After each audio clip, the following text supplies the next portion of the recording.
Number 73 by Wade, LaRock, and Richardson.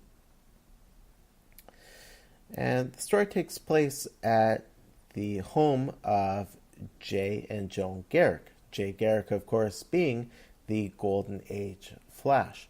And we see Wally putting together the Christmas tree, and I think we can say he's getting a bit hyper focused. He's becoming a little too fixated on having the right number of particular colors for each bulb on the tree. And so his girlfriend, Linda Park, she breaks his concentration by just coming up and nudging him gently on the side. And she playfully tells him to go into the kitchen and help Joan prepare the dinner because some people are watching football. And evidently it's Linda who's the one who's interested in watching the game. We see that Jay and Joan are in their kitchen, both preparing the Christmas dinner, and they both express their happiness that they have Wally and Linda there to celebrate with them. Jay refers to Wally as the son they never had, and he's got several words of praise for Wally. And we see Wally at the entrance to the kitchen, and he's asking, "Can I help? Can I help? Can I help? It'll go a lot faster if I help." And Jay is saying, "Look at that, Joan. Look at how full of energy this young man is." And Joan goes up to Jay and says, "Yes, he's a wonderful boy, but Jay, get him out of the house before I kill him." Some really nice humor here in the early going. So Jay takes Wally aside, calls him Junior, and invites him to go out on the street in costume so that the two speedsters can bring some peace on Earth. And an ever energetic Wally eagerly accepts. And we see the two Flashes performing various random acts of kindness, shoveling people's driveways, keeping people from tripping on the sidewalk, and dropping their parcels. And both Wally and Jay remark that it has been quite a while since they last celebrated. Just putting the story in context, this story takes place not too long after Armageddon Inferno, the story in which the JSA returned from the astral plane.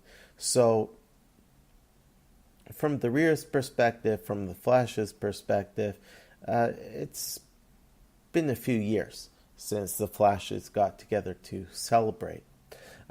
Jay says how he likes that Wally has a new Flash suit, he's got a steady girlfriend, and Jay says, "Wally, what would you like for Christmas?"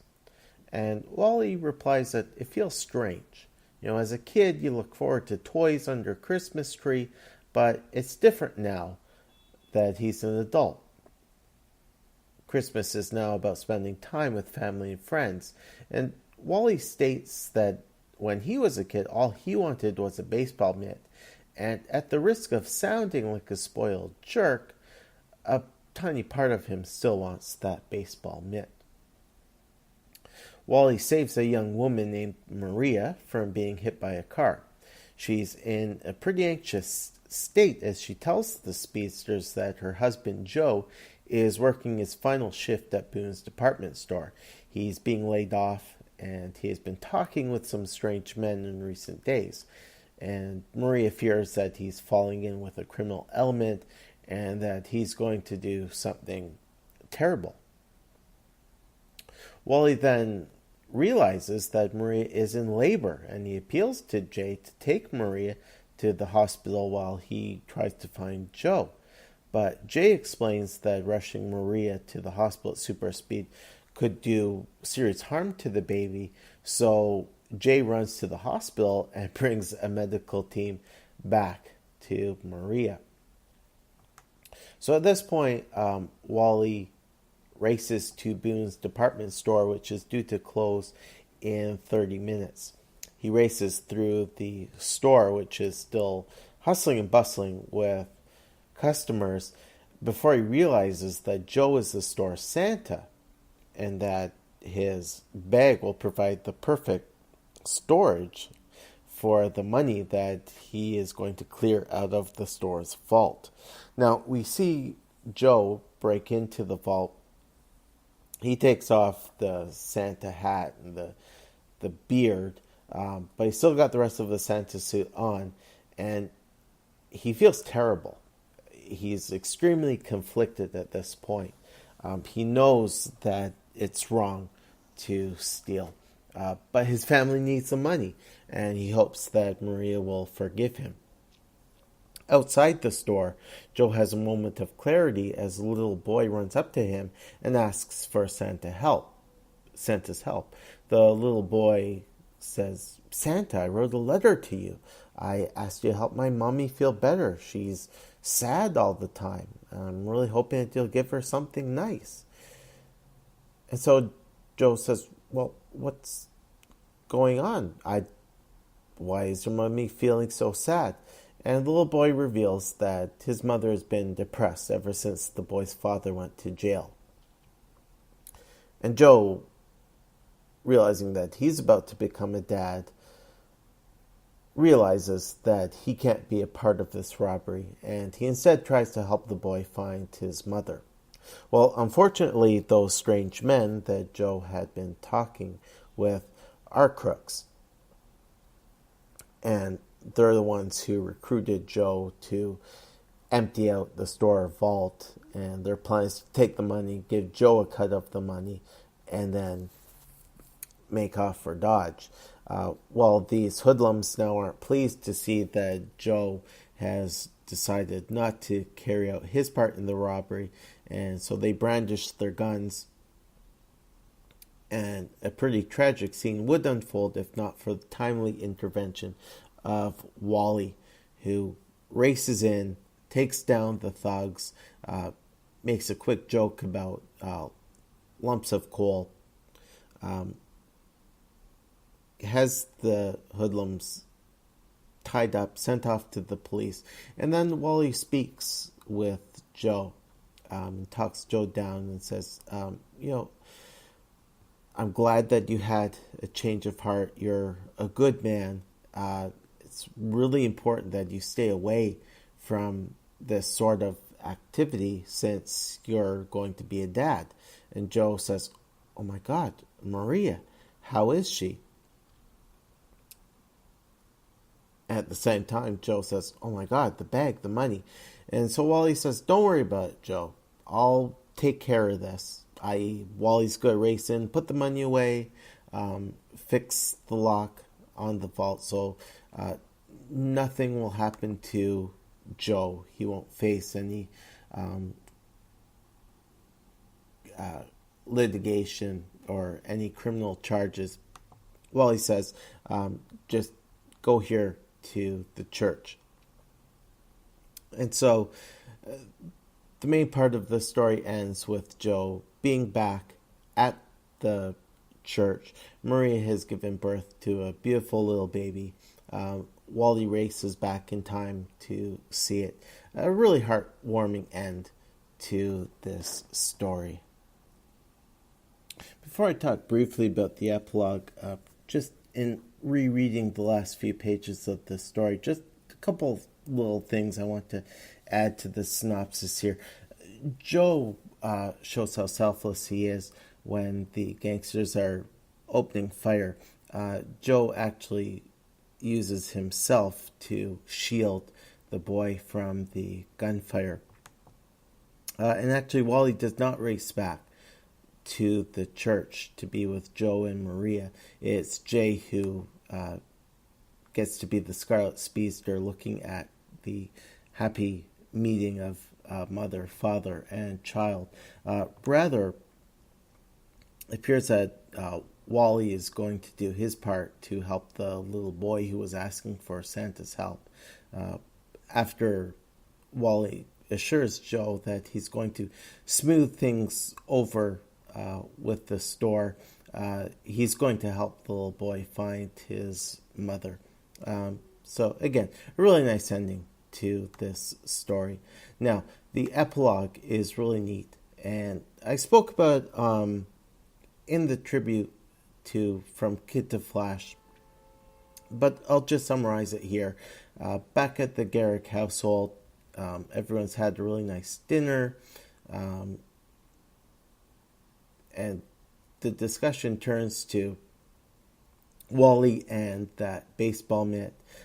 Wally's got enough energy that he could stay up through the night and have a whole gift exchange, but everybody else is getting pretty tired.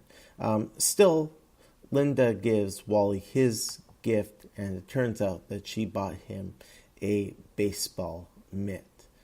And so Wally kisses Linda, and just then the doorbell rings, and Jay says, "Well, who could that be?" And Joan says, "Oh, I wonder if that might be the man in red." And Wally says, "Haha, very funny, Joan. I don't think the man in red's coming here at this time." But he goes and he answers the door, and lo and behold, it's Barry Allen wearing his classic Flash costume, wishing everybody a Merry Christmas, with Wally, Linda, and the Garricks all yelling in surprise, "Barry!" And this, of course, leads into the return of Barry Allen's storyline. And that, of course, was a storyline in which Wally came to terms with all the things he had been feeling since becoming the Flash. He finally accepted his responsibility to carry on his uncle's legacy, and in the end he was able to defeat one of Barry Allen's greatest enemies, if not his greatest enemy of all time. And in so doing, Wally realized that he truly now was the Flash. And going forward, Wally West was shown to be the fastest man alive, literally. And it was argued by many a writer and a fan that Wally West was now running even faster than Barry Allen. All right, now we can enjoy this story on a purely surface level. It's a really heartwarming Christmas story, but there are a couple of important themes in this story which really played out throughout the Mark Waid run, especially during the earlier part of the Waid run when Wally was still finding himself, finding his way, looking towards becoming the Flash. I said earlier that Jay called Wally Jr., and this spoke to Jay's recognition that Wally wasn't quite ready to be the Flash. Yes, physically he was the Flash. He was wearing the red and yellow costume, but still, not even Jay saw Wally as the Flash. And leave it to Jay, being one of the nicest guys in the DC universe, to find a nice way of showing Wally that, he really admired the young man, but he knew that Wally wasn't really at Barry's level just yet. And this is something which would continue to play throughout the return of Barry Allen's story arc. It wasn't until right near the end when Jay first called Wally Flash, and even Wally noticed it. And Jay said, "Well, yes, but that's because you've reached a point now where you have earned that name. So I'm going to call a man who deserves to be called the Flash, the Flash." And for all that Wally struggled for so long to find his way and to step up and become a real man, a real hero, something that Wally had over Barry, even from his earliest days, was his ability to reach through to criminals or would-be criminals. What I mean is, Barry Allen was a cop. Barry Allen was somebody who saw things purely in shades of black and white. You were either good or you were either bad. And that may seem strange.